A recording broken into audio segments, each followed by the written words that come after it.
Selamat sore teman-teman. Kita berada pada pertengahan tahun 2024. 30 Juni 2024. Hari ini adalah separuh dari tahun 2024. Akhir-akhir ini kita banyak mendengar berita tentang anak-anak yang lulus SMP, termasuk cucu saya. Cucu pertama saya lulus SMP tahun ini. Kami menghadiri acara lepas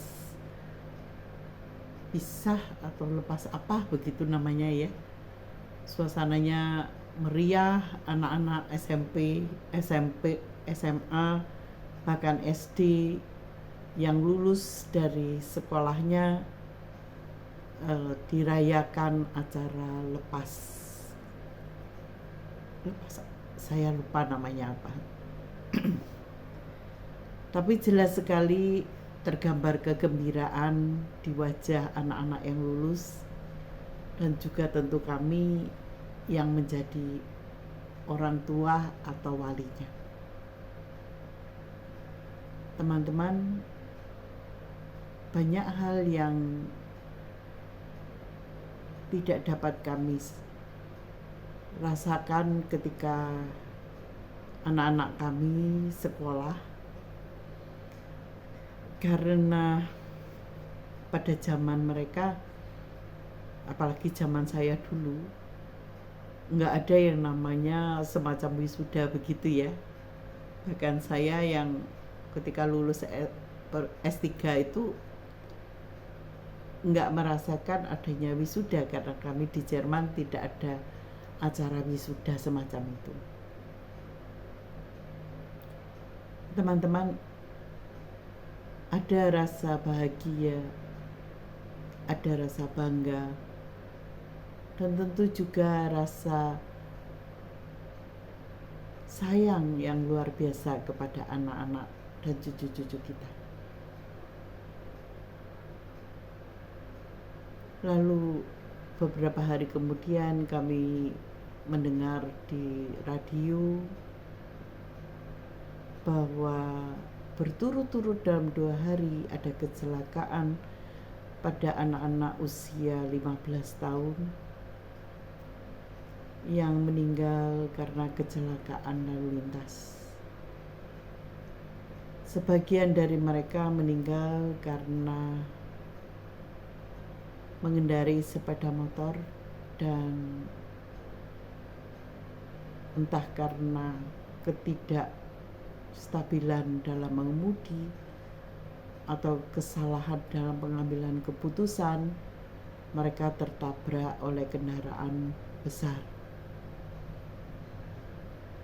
Tentu bukan hal yang menyenangkan dibandingkan dengan apa yang saya dan suami saya rasakan ketika mendampingi cucu kami pada acara lepas ya, semacam wisuda itu tadi ya. Rasanya sangat sedih melihat generasi muda yang terhempas dan pergi dalam usia yang sangat muda. Tentu bukan hal yang menyenangkan.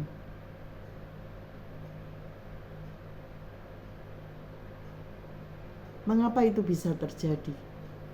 Hal itu terjadi karena orang tua membiarkan anak-anaknya menaiki kendaraan sepeda motor dalam usia yang belum seharusnya mereka mengendarai sepeda motor. Orang tua mengatakan karena mereka sayang pada anak-anaknya, karena rumahnya jauh dan orang tua harus bekerja pagi, dan banyak alasan lainnya. Sejak 20 tahun yang lalu saya sudah mendengarkan keluhan karyawan yang mengatakan bahwa mereka harus lembur karena anak mereka minta dibelikan sepeda motor. Saya selalu mengatakan pada mereka bahwa hal itu tidak selayaknya dilakukan. Dan saya sendiri tidak akan melakukan hal itu walaupun anak saya akan marah, menangis. Marah benar biasanya ya, karena mereka merasa tidak adil teman-teman mereka boleh naik sepeda motor dan mereka tidak diizinkan oleh ibunya. Saya mengatakan pada mereka saya tidak mau kehilangan mereka karena tertabrak, dan lebih baik bagi saya mereka marah. Kalau mereka mengancam akan tidak sekolah seperti dilakukan anak-anak lain, maka saya bilang biarlah kamu nggak usah sekolah sekalian. Karena tidak ada gunanya engkau menjadi seseorang yang tidak berguna. Karena tidak tahu aturan, karena tidak patuh pada aturan, karena tidak mau melaksanakan apa yang seharusnya dilakukan. Tugas orang tua adalah meyakinkan anaknya bahwa peraturan itu bukan untuk dilanggar, tetapi harus dipatuhi. Menjadi teladan, itu yang dikatakan oleh Ki Hajar Dewantoro. Sebagai orang tua, kita adalah guru pertama dari anak-anak kita. Maka tidak layak bagi kita untuk melakukan apa yang tidak boleh dilakukan. Karena itu sangatlah penting orang tua untuk menjadi teladan bagi anak-anaknya. Sama seperti itu juga seorang guru adalah teladan bagi anak didiknya. Dan pemuka agama menjadi teladan bagi umat. Sangatlah menyedihkan kalau kita melihat sekarang banyak sekali orang melakukan apa yang mereka ingin lakukan. Tidak peduli apa yang dilakukan itu memecah bangsa. Tidak peduli itu akan merusak akhlak seluruh bangsa.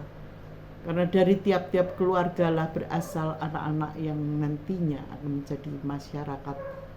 Bahkan beberapa di antaranya mungkin akan jadi tokoh masyarakat.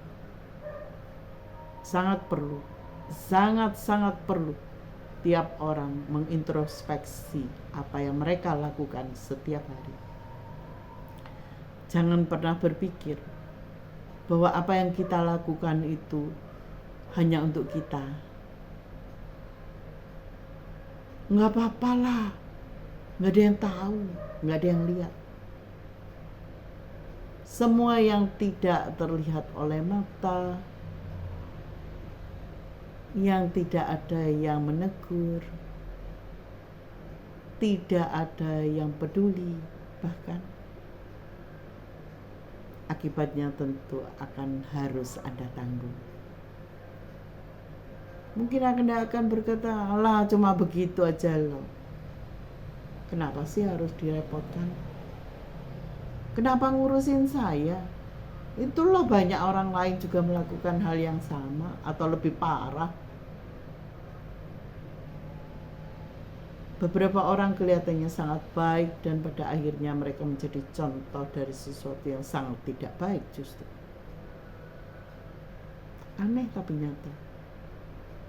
Dan itu yang kita hadapi saat ini. Kita mengeluh karena bumi makin panas. Kita mengeluh karena pemerintah banyak yang korup.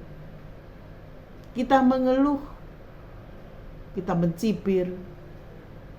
Kita berkata kita tidak lagi percaya pada si A atau si B. Mungkin Anda bahkan tidak percaya pada diri Anda sendiri. Mengapa?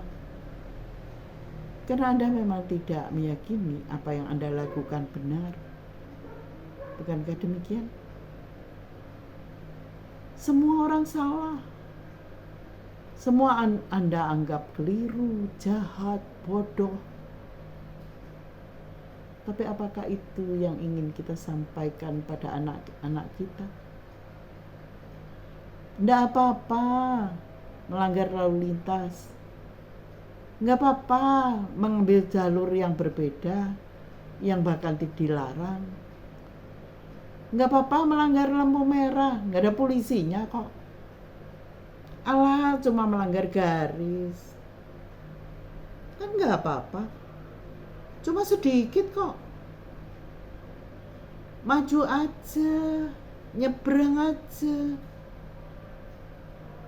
Walaupun lampunya masih merah, nggak apa-apa. Nggak apa-apa nggak masuk kuliah. Nggak apa-apa melanggar, cuma sedikit. Peraturan kan untuk dilanggar. Begitu biasanya dikatakan orang. Lalu Anda mengeluh ketika semuanya menjadi kacau balau. Bukankah kita punya andil di dalamnya? Semoga kita belajar bahwa peraturan itu untuk ditaati, bahwa segala yang digariskan Allah bukan dari sisi yang tidak kelihatan saja yang harus dibangun. Yang tidak kelihatan jauh lebih penting, walaupun yang kelihatan itu juga penting. Apalagi kalau yang melihat itu adalah anak didik kita, anak cucu kita.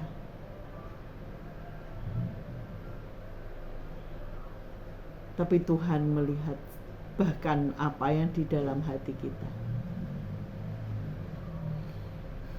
Lakukan apa yang harus dilakukan. Bukan karena dilihat orang, karena malu pada orang lain, tapi malulah kepada Allah, karena Dia melihat bahkan di dalam relung hatimu apa yang telah engkau lakukan. Semoga Allah yang Maha Baik melindungi bangsa Indonesia dari kejatuhan, bukan karena kita bodoh, bukan karena kita miskin, tapi karena kita tidak melaksanakan yang terbaik di mata Allah dan di mata sesama manusia. Bukan yang kamu makan yang akan mencemarimu, tapi apa yang kamu lakukan dan apa yang keluar dari mulutmu, itulah yang akan dinilai Allah. Lakukan yang terbaik, jadilah yang terbaik. Semoga Allah yang Maha Baik melindungi kita selalu. Sampai jumpa.